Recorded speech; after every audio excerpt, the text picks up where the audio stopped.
পুরনিয়োগ দুর্নীতি মামলায় নয়া মোড়, এবার বিজেপি বিধায়ককে তলব সিবিআইয়ের। দীর্ঘদিন ধরে সংবাদ শিরোনামে রয়েছে পুরনিয়োগ দুর্নীতি মামলা। রাজ্যের একাধিক পৌরসভায় নিয়োগের কারচুপির অভিযোগ উঠেছে। এবার সেই মামলাতেই এক বিজেপি বিধায়ককে তলব করল সিবিআই। এর আগে গত বছর অক্টোবর মাসে তার বাড়িতে তল্লাশি চালিয়েছে কেন্দ্রীয় তদন্তকারী সংস্থা।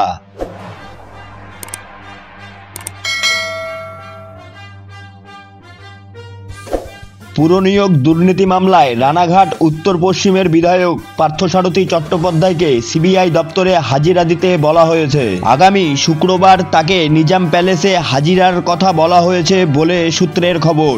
রানাঘাট উত্তর পশ্চিমের বিধায়ক একদা তৃণমূল কংগ্রেস পরিচালিত রানাঘাট পৌরসভার চেয়ারম্যান ছিলেন। সিবিআই সূত্রে জানা যাচ্ছে, তিনি চেয়ারম্যান থাকাকালীন সংশ্লিষ্ট পৌরসভার নিয়োগের ক্ষেত্রে কোনো রকম অনিয়ম হয়েছিল কিনা, কোন সময়ে কাদের চাকরি হয়েছে, সেসব বিষয় জানতে চায় তদন্তকারী সংস্থা।